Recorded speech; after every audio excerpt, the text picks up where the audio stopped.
Cognizant to the needs of our learners, parents, and teachers, the Department of Education provided us with powerful tools for productivity that will allow us to foster critical thinking skills, problem-solving skills, communication and collaboration skills to be compassionate, responsible global citizens. Join us and discover new ideas in our series of professional development training program with the ICTS Edtech Unit and Microsoft Education Philippines. Together, we will equip our learners and empower our fellow educators for a dynamic future.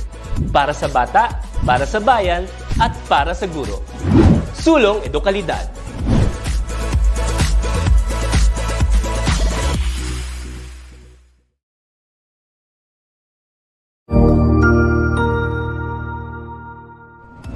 Magandang araw, Sir Wilbur po, at your service. Narito ang ETUlay upang gabayan ka sa inyong pag-aaral upang lubos na maunawaan ang iba't ibang paksa o subject. Ang ETUlay ay isang free online tutorial class na pinangungunahan ng ICTS Educational Technology Unit sa pamumuno ni Undersecretary Elaine Del B. Pascua. Ang programang ito ay hindi lamang para sa mga bata, kundi ito rin ay magsisilbing gabay sa mga magulang at mga guro kung paano nila ituturo o gagabayan sa bawat asignatura ang kanilang mga anak o mga estudyante.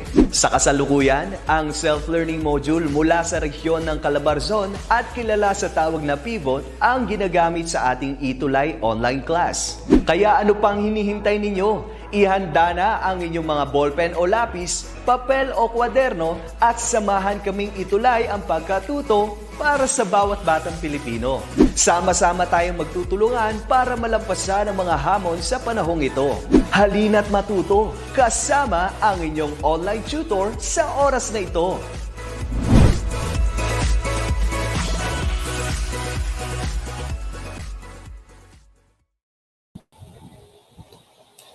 Hello and good afternoon to our dear learners, to our dear parents, and of course our fellow educators. Luzon, Visayas, and Mindanao, isang magandang hapon po sa ating lahat.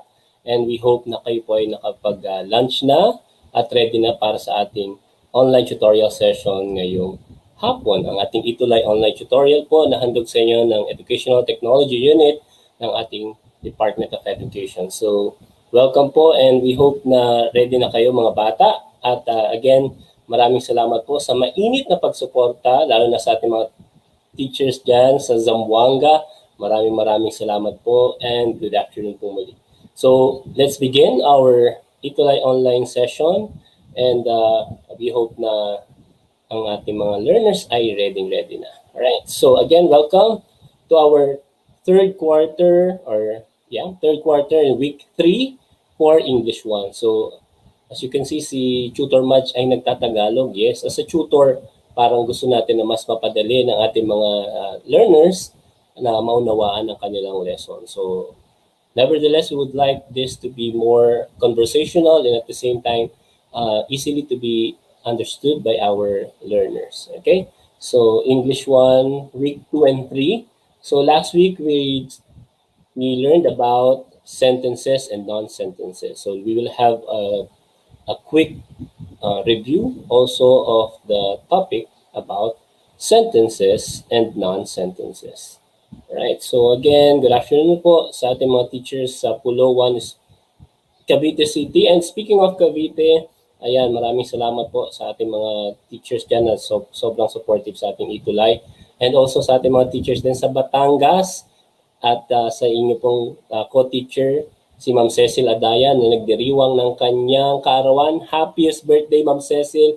In behalf ng Edtech Unit, maraming salamat sa pagsuporta sa ating ETUlay, sa mga webinars ng Edtech at sa inyo pong mga mensahe po sa aming mga Edtech Unit. Maraming salamat kasi laging nag-good morning si Ma'am Cecil sa amin. So maraming salamat po and happiest birthday.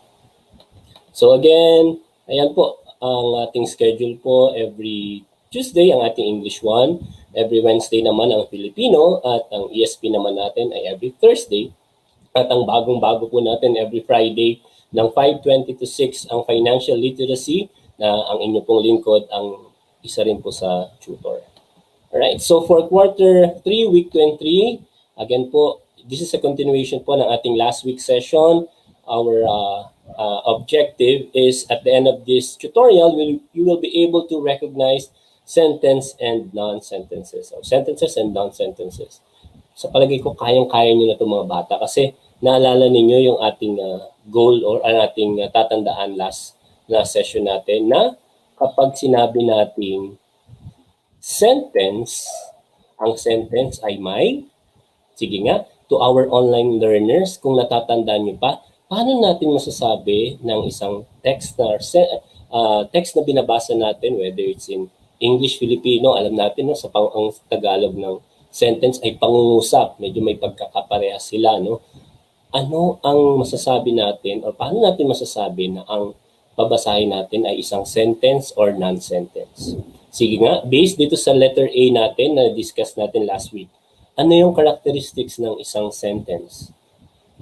So habang inaantay ko yung sagot, good afternoon po from Pavia National High School at sa Masikap o Patulo Elementary School, Marilao, Bulacan, si Teacher SP Soriano, ayan, from Antonio Serapio Elementary School, SDO, Valenzuela.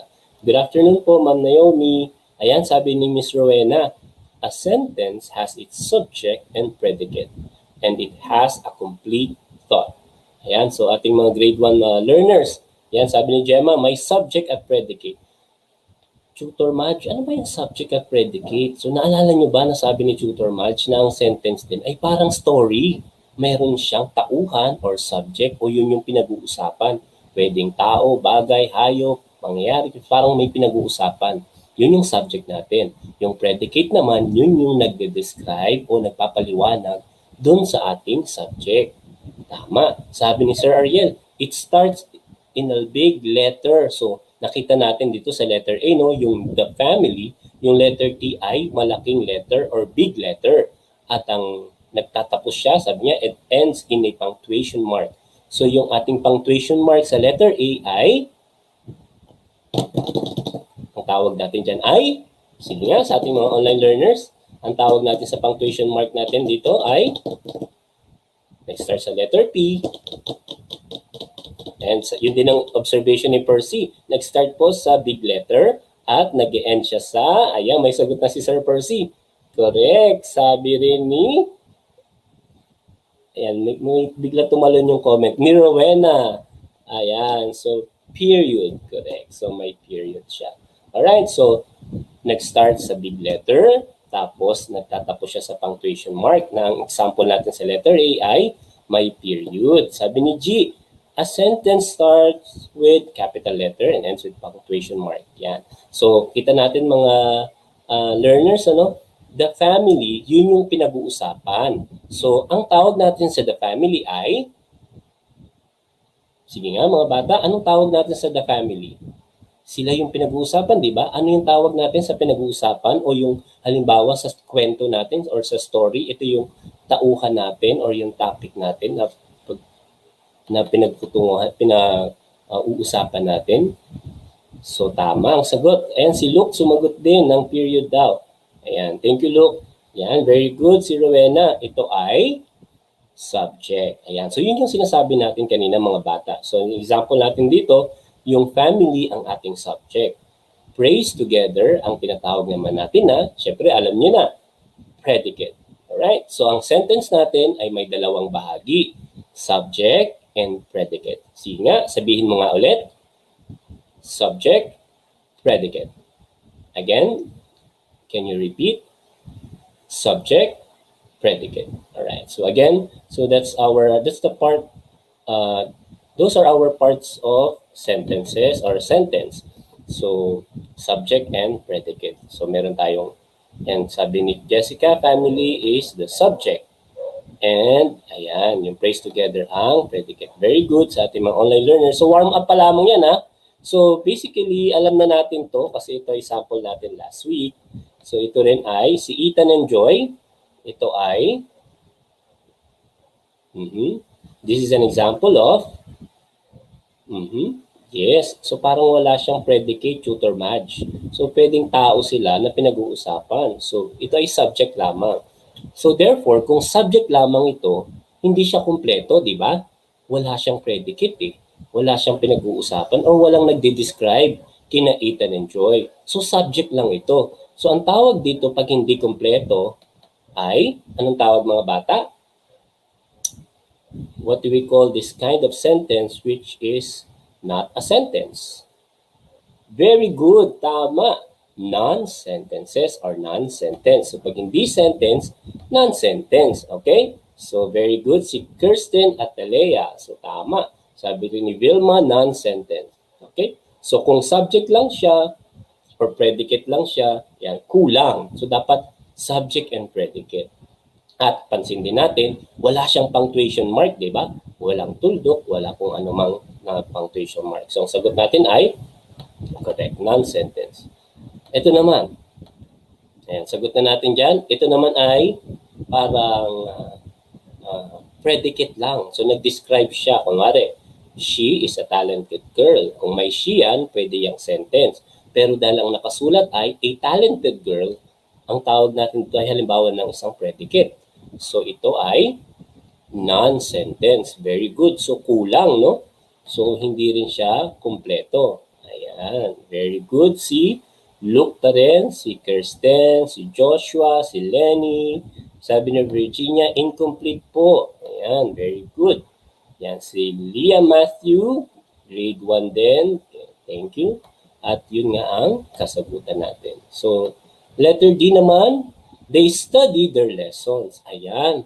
Mukhang mag-iiba na yung sagot natin kasi kanina puro non-sentence. Tapos sabi ni John Paul, without subject. Very good. Very good observation. For our letter D example, they study their lessons. May clue na tayo agad, di ba mga bata? So yung they ay nag-start sa correct, dig letter. And then nagtapos sila or nag-end ang sentence with a period. Very good. So this is an example of, is it a non-sentence or sentence? May subject ba? Yes, nakita natin yung they, sila. Ayun o, sila daw yung nasa larawan. Sila ay nag-aaral ng kanilang lesson o ng kanilang aralin in Filipino. So they study their lesson. So may subject na tayo, tapos pinag-uusapan o may nagpapaliwanag kung anong ginagawa ng subject. So nag-aaral sila ng kanilang aralin. Therefore, meron tayong subject at meron tayong predicate. So ang ating letter D ay isang halimbawa ng sentence. Very good ulit si Luke, no? At ang si is Isaiah, John. At si Mimi, Percy, John Paul. Very good. So, ang dali-dali lang pala, Tutor Madge, mag-identify ng sentences and non-sentences. Ito, tapos na natin to last meeting. So, jump tayo sa iba pang example. Okay. So, tatandaan natin mga bata, ito yung na-share natin last week ng how we define or paano natin nasasabi na ito ay sentence. Okay? Let me read it again. A sentence is a group of words. It tells a complete thought or idea. So, sabihin natin, ang sentence daw ay grupo ng mga salita o mga salita. It tells a complete thought or idea. Ibig sabihin, nagpapaliwanag siya or nababasa natin dun sa binasa natin na kumpleto yung ibig niyang sabihin. Alright? So, it tells a complete thought or idea. It is composed of a subject and a predicate. So, yun yung ano natin mga bata. Ha? Remember na ang sentence ay mayroong subject and a predicate. It begins with a capital letter and ends with a period, question mark, or an exclamation point. Okay, tatandaan mga bata, ha? Ang ating sentence ay nag-uumpisa daw sa capital letter at nagtatapos sa period, question mark, or exclamation point. Alright? So, in Filipino, tuldok, no? Tandang pananong at tandang pandamdam. Okay? So, remember that ng ating description or remember those description ng ating sentence. So, again, a sentence is a group of words. It tells a complete thought or idea. It is composed of subject and a predicate, and it begins with capital letter and ends with a period, question mark, or an exclamation point. Okay? So, ito yung naging example natin last week. Ella plays the piano. The sun rises in the east. The garden is beautiful. words. Right? So, ito ang example natin ng sentences. Okay? Yes, Barcelona, Ton, yes, we really miss our learners po talaga at ang ating mga mag-aaral. Kaya nakakamiss ang face-to-face, sa totoo lang. And as much as we want, your safety is our priority. So talagang we are doing our best, your teachers are doing our best or their best na may bigay pa rin ang quality education that we deserve. Alright? So again, here's some of the example of sentences. So si Ella, ang ating subject, at ang predicate ay plays the piano. The sun, rises in the east. So the sun is the subject and rises in the east ang predicate. The garden, ang ating subject, at ang ating predicate ay is beautiful. Alright? So, ang dali lang pala, tutor match, Again, may subject at predicate ang isang sentence. O sa Filipino ay pangungusap. Pag sinabi naman nating non-sentence, it is like a phrase. It's also a group of words, and unlike a sentence, it does not tell a complete thought or idea. So, hindi kompleto. Ito yung karaniwan natin kapag tayo ay, minsan kapag nagkukwentuhan, ayan, minsan pare, narinig mo ba si ganito, ganyan? O yan, pag natapos na yon, ibig sabihin, karamihan sa mga normal natin na pakikipag-usap, hindi kompleto. Pero, naintindihan na agad. So, ginagamit naman ito, pero more on the conversational side. Alright? So, sabi ni Christine J., I miss my learners. Yes, talagang mga bata, kung alam nyo lang, sobrang miss na miss namin ang ingay ninyo. Kung pwede lang, isang click lang, balik tayo lahat. Kahit mag-ingay kayo lahat sa klase, miss na miss namin kayo kung alam nyo lang. Kahit kung dati, di ba, ang mga teachers natin, pag makukulit, na gugulo, or kung minsan, may hindi kayo nakikinig, pero ngayon, okay lang. Gawin nyo kung anong basta makasama namin kayo sa klase kasi talagang sobrang namimiss namin kayo. Okay, so basta tatandaan ang non-sentence, hindi siya kompleto ang idea or may kulang. Walang subject or walang predicate. So may kulang na isa. Kaya hindi natin siya mako-consider or hindi siya isang sentence kapag kulang. Okay? So tatandaan ang sentence kompleto. May subject, may predicate, may capital letter, may tuldok, or kung anong punctuation mark. Pero ang non-sentence ay wala. Okay? So, kung walang subject or kaya walang predicate, yun. So, pwedeng ganun. Okay? So, yun ang tatandaan natin mga bata Non-sentence ang tawag doon. So, ito ang mga halimbawa ng ating mga non-sentences. So, playing the piano, Ray. So, yung playing the piano, alam natin, ito yung nagde-describe halimbawa dun sa subject. So, yung predicate lamang to. Ray and May is the subject. So, sila yung tao, or yung pwedeng topic ng sentence natin.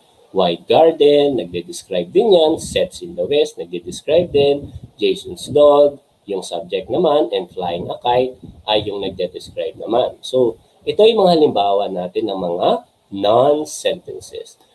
Yan, sina Franco at saka si Sean talagang sad din sila, yes, talagang kung alam nyo lang sa ating mga learners, yung na last time may napanood akong video na sa YouTube, sa Facebook, kung napanood nyo rin yung mga bata.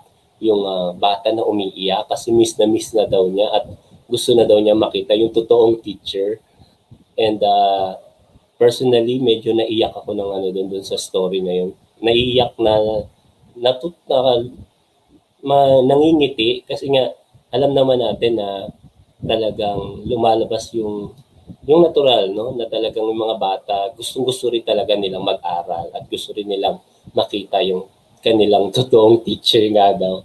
So sa ating mga magulang na aming katuwang ngayon sa mga aralin, kapit lang po tayo and we hope po na tulong-tulong tayo na maituro ang mga lessons and at the same time ang mas maunawaan ng mga bata na ang kanilang kaligtasan, ang kalusugan nila ang mahalaga sa panahon ngayon din. Okay? So, ayan, na-share lang ni Tutor Match kasi maraming nalulungkot kung dahil nga namimiss nga din natin ang face-to-face. Ayan. Okay, so meron tayong mga exercises dito as a review. So, sample din to katulad ng ating lesson last time. Right? So, isulat daw. So, write S if the given item is a sentence and S if it is a non-sentence. Write your answer in your notebook. Sige, let's begin. Number 1. Sige. My name is Tutor Match. Ayan. So, is it a sentence or non-sentence? Sige nga, sa ating mga online learners, number 1 natin. My name is Tutor Match. Is it a sentence or non-sentence? Ayan, si Althea Angela. Ayan, good morning, good afternoon sa iyo. Hello, Ma'am Ellen Bilolo. Good afternoon po. At salamat po sa pag-support sa ating ETUlay. Ayan, si Kirsten. Correct. Ang sagot natin ay letter S. So, it is a sentence. Number 2. Oops. Oh, may sagot agad, Tutor Match. Yes, so my pretty dress is an example of my non-sentence. Okay, so hindi siya naka-caps at wala rin siyang period, no? So number 3, Ben's new toy. Number 3 natin ay correct. Ang sagot agad ni Jessica, may sagot agad. Very good. So, NS. Number 4, what is your favorite food? Ayan, mukhang kompleto yan, Tutor Madge, no? What is your favorite food? Correct. Ang sagot natin ay sentence. And last question natin is his uncle's car. Number 5, his uncle's car. Is it a sentence or non-sentence? So very good yung ating mga learners. Ang bilis sumagot, hindi ko na nabasa. Lumagpas agad. Yan, so ayan, very good. Si John Paul, si Kale, si Giliana, si Royce. Ayan, so number 5 natin ay NS. Non-sentence. Para sa sasakyan na yung uncle yun. Ayan, so kung ano pa rin siya, it's a non-sentence natin. So, very good ang ating mga online participants. So, parang review lamang po ito. Since last week, ito rin po yung mga examples natin. Medyo inedit lang ng konti ni Tutor Match. Number 6, the kids are singing. For our number 6, is it a sentence or non-sentence? Very good, si Dan D. So, number 6 natin ay S. It is an example of a sentence. So, the kids are singing. So, the kids is our subject and are singing yung ating predicate. Number 7, Cherry sings a song. Cherry sings a song. Is it a sentence or non-sentence? Sabi ni Kirsten kanina ay sentence. So number 6, very good. Si Jessica din ay sentence. Si Marie, Franco, and Princess. So the answer for number 7 is, sabi ni Roxanne, ay sentence or S. Number 8, I am sorry. I am sorry. I'm sorry. And is it a sentence or non-sentence? Very good si Percy, si Carlex, si Giliana kanina sa Jersey. Ayan. So number 8 is, sabi ni Precious ay correct, sentence. Number 9, playing the guitar. Is it a sentence or non-sentence? Sabi ni John Paul ay NS at yan, very good. At si Marie at si Percy din may sagot agad sa number 10. Selling some oranges. So the answer here is correct, non-sentence. Ang bibilis ninyo mga bata, ang husay. So review lamang yun kasi as mentioned nga, ito rin yung halos nasagutan natin last week. Pero moving forward, ito na yung bago natin mga exercises para mas maunawaan natin ang ating mga ito nasa module natin, sasagutin na natin. Kailangan daw nating ilagay sa box, no? And identify if it's a sentence or non-sentence for our learning task number 4. Alright, so we have here A, reading books. Is it a sentence or non-sentence? So, isulat nyo na lang din kung S or NS for our learning task number 4. Ang A natin, is it a sentence or non-sentence? Sabi ni Rose Ann, INS. Sabi ni Rich, INS din. Sabi ni Dandy, INS. Sige nga. Saan pumunta? Ang A. Correct.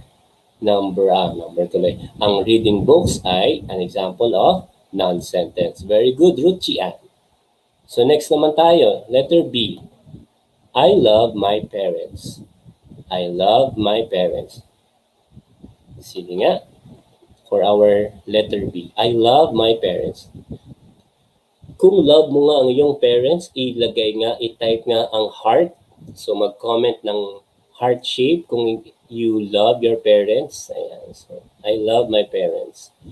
So, yun na lang siguro natin. Kung sentence or non-sentence. Kung heart, kung sentence siya. Kung non-sentence naman siya, pwedeng thumbs down. Ayan. Okay? So, parang pwede rin ninyong, yun ang sagutin ninyo. Kung madali sa keyboard ninyo. Ayan, sabi ni Elijah, love niya ang kanyang parents. Si Roxanne, love din niya ang kanyang parents. Si Angsi Brady, love din niya ang kanyang mga parents. Very good, mga bata. Si Marge, si Jasmine, si Elijah, ayan. Si JDM, ayan, may mga hearts na tayo nakikita. Si Tina, si Marie, at si Althea, at si Ruchi, ay love din nila ang kanilang mga parents. So, correct? So, ang B natin ay a sentence. Ayan. So, ako yung subject ay mahal ko ang aking mga magulang. Okay? So ito ay isang halimbawa ng sentence. Next, letter C naman. Luis enjoys his vacation. Luis enjoys his vacation. Sabi ni Percy, love din daw niya si Giliana. Very good. At si Jopay with kiss pa, with heart and kiss. Very good, Jopay. So letter C natin, Luis enjoys his vacation. Is it a sentence or non-sentence? Yan, very good. Sa letter C daw ay S or sentence with heart pa. Very good. So it is an example of a sentence. Ayan, ang daming heart ni Lenny, oh. Alright, sige. Very good sa ating mga online learners. Letter D. Clara reads some stories. Clara reads some stories. Is it a sentence or non-sentence? Ang letter D natin ay, ayan, si Jersey, may pa-heart din na mata, no? So, ang letter D natin ay an example of a sentence. Very good. Si Gina, si Carly, si Jean, si Marge. Ayan, very good. Si Kelvin. Ayan, so letter D ay isang halimbawa ng sentence. So, it has a subject and it has a predicate. Letter F, Alexa and Armand. Letter F, Alexa and Armand. Is it a sentence or non-sentence?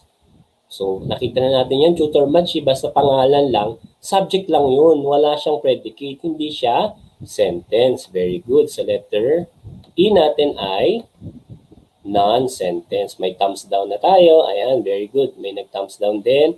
At ayan, alright. At nag-NS naman sa iba, letter E. Next natin, letter F. Okay. My sister bakes a cake. My sister bakes a cake. Sige nga, sa ating mga online learners, is it a sentence or non-sentence? Tutor match, yung letter F, may capital letter. Tapos nagtapos din siya sa period.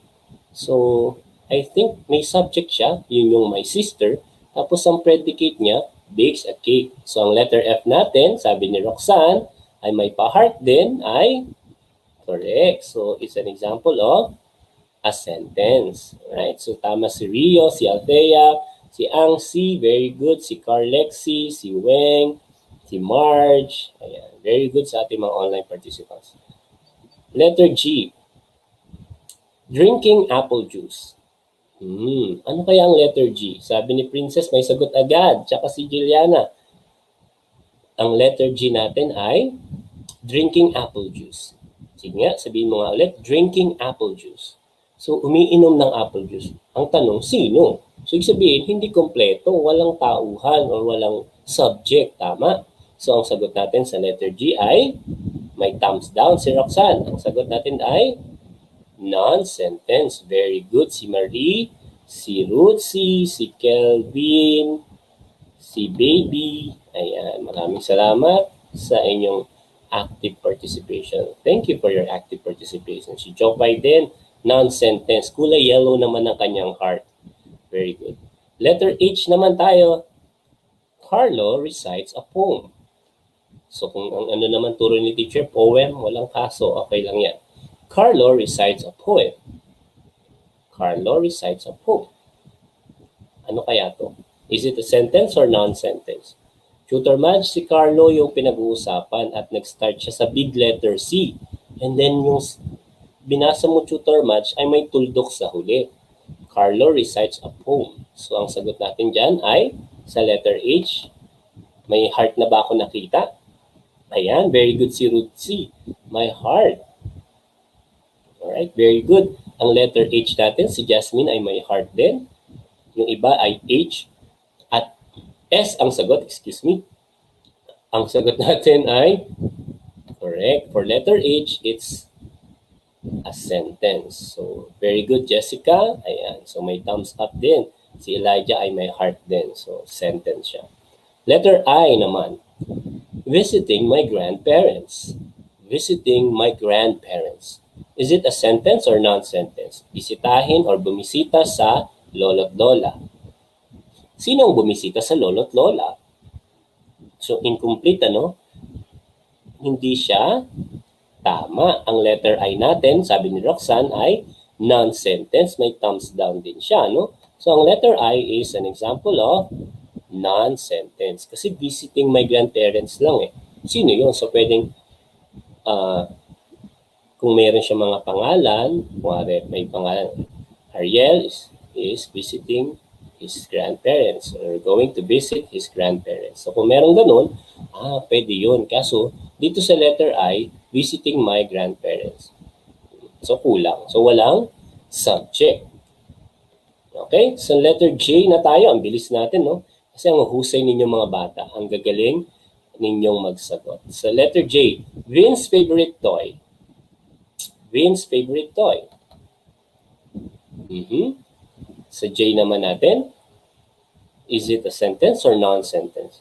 Thank you rin, Miss Jingle Kunanan. Ayan, maraming salamat po. Correct. So, ang J natin ay non-sentence. So, dapat, ano kaya yung my favorite toy or Vince's favorite toy? So, dapat may description or may action kayong nakita. Okay? Pwede Vince is playing his favorite toy. Kung meron ng ginagawa or may action na, pwede na siyang tutor. Pwede na siya tutor match na sentence. Very good. Alright, so next task natin for our learning task number 5, we need to tell if the given item is a sentence or non-sentence. Do this in your notebook. Ito yung nasa module natin sa learning task number 5. So question number 1, nakikita natin ang halimbawa ang picture ng belt. Ang nakasulat ay a long belt. Is it a sentence or non-sentence? A long belt. Belt. So, mayroong pinag-uusapan yung long belt. Sabi ni Elma, sad face agad siya. Yes. Ang sagot ay non-sentence. So, hindi siya sentence. Okay? Very good din si Franco, si Isaiah, Alona, Giliana. Ayan. So, non-sentence. Number 2 kaya. This is our house. Ito ang aming bahay. Ito ba ay sentence or non-sentence? Yan, si Jessica kanina, ayan, nagsagot din, non-sentence kanina. At si Ruth C ay thumbs down kanina, so non-sentence siya. For our number 2 or second question or second item natin ay, this is our house. Sabi ni Roxanne, sentence yan, tutor match, sigurado ko. Yes, so ito ang aming bahay. So, yung bahay, yung subject natin. So, nasa hulihan. So, tutor match, pwede pala yun, ang subject pwedeng nasa unahan at pwede rin nasa bandang huli. Okay? So, depende kung saan. So, ganun yung ating sentence. Okay? Number 3. Oops, ang bilis mo naman, tutor match, mag-click. Number 3. It is a beautiful bridge. Yan, sabi ni Sean, ito ay sentence. Very good. Si Mary Lou, si Jillian, si Althea, si Kelvin, kanina, sentence. Si Marie Chris at si Marie, correct. Ang sagot natin ay sentence. And for our last item, for our learning task number 5, visiting my doctor. Visiting my doctor. Is it a sentence or non-sentence? Yeah, marami pa akong nakikitang heart ngayon ha. Ang sentence natin kanina sa number 3 ay heart dahil ito ay sentence. Very good. Sa number 3 daw, sabi ni Jessica, sure po kanina pa, thumbs up na it's a sentence. Very good. For our number 4, sabi ni Juliana, ito ay non-sentence. Correct. Kasi sino ang bumisita sa doktor?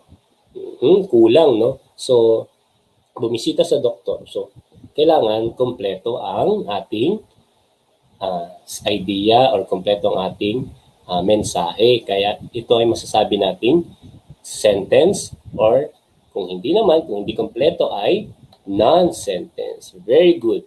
Alright, so for our last activity, in your notebook, complete the paragraph by selecting your answer from the choices below. So ito yung mga choices natin. Okay, so babasahin ni Tutor Madge ha. A group of words is formed by blank different words. So a group of words daw ay nabubuo by pag may pagsasamahin tayo. Tama, di ba? So ang tama natin dyan ay combining. Very good. Ay, lumagpas Tutor Madge. Hindi mo na ayos yung animation mo ha. So ang sagot natin dyan ay combining. So a group of words is formed by pagsasamahin. Ko-combine natin yung mga iba-ibang salita or words. So this group of words may either be a sentence or non-sentence. A, blank, is a group of words that shows complete. So ano ulit kapag complete ang meaning at thought? Anong sagot natin kapag complete? Sabi ni Shania kanina, combining kanina, very good. Yun yung sagot natin. So for our question number 2, ano yung group of words kapag pinagsama na may meaning, may complete meaning and thought? Correct. Ang sagot ay very good. Sentence. Ayan, ang gagaling natin mga learners. Si Percy, Tina, very good. Group of words. So yun yung lagi yung tatandaan ha. A sentence is a group of words that shows complete meaning or thought. Meanwhile, a blank is a group of words but does not, ito naman, hindi naman kompleto or does not tell a complete idea. So incomplete. Walang subject pero may predicate. May predicate pero walang subject. So incomplete siya. Ang tawag natin doon ay, so isa na lang ating pagpipilian, ang sagot natin ay non-sentence. Very good. So babasahin natin ulit. A group of words is formed by combining different words. These groups of words may either be a sentence or a non-sentence. A sentence is a group of words that shows complete meaning or thought. Meanwhile, a non-sentence is a group of words but does not tell a complete idea. Alright, so sa ating mga online participants, thank you so much for joining us today, this afternoon, for our ETUlay online tutorial for grade 1 learners English. So again, I'm your tutor Madge and kami po ang tutor ninyo sa maghapon. So choose English Day every Tuesday from 1 p.m. to 4:20 p.m. And we also have our senior high school program offering. So kung sa inyong meron kang mga ate o kuya na senior high school na, sabi mo na mag-ETUlay na. And meron din tayo for alternative learning system mamayang alas 5. And meron din tayong bagong-bago rin para kay nanay, kay ate, kuya, or kung anumang level ka na, para sa lahat. Meron tayong speech class naman ni Tutor DJ mamaya. So, manood kayo at matuto about the English language. Alright, so again, I'm your Tutor Madge and good afternoon po sa lahat and we hope na natuto kayo or may natutuhan kayo ngayong araw and maraming salamat po. If you have any comments or suggestions, please do not hesitate to email us at edtech@deped.gov.ph. Up next is Tutor Jennifer for English 2. So again, take care everyone. Stay strong and healthy.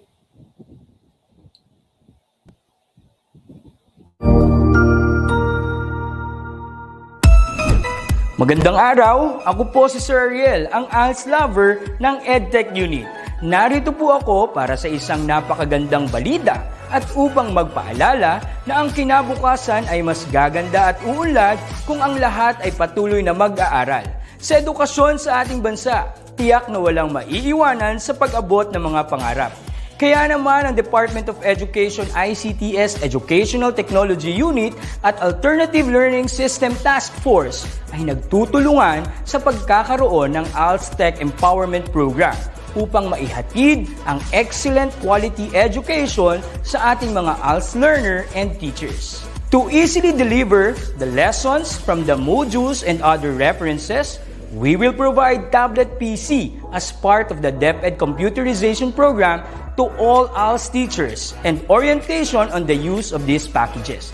To deepen the pedagogical use of information and communications and technology in delivering instructions, there are training workshops on the use and curation of open educational resources or OER, Google and Microsoft productivity tools, creation of video lessons using PowerPoint presentations and KineMaster, and on ebook or e-magazine development.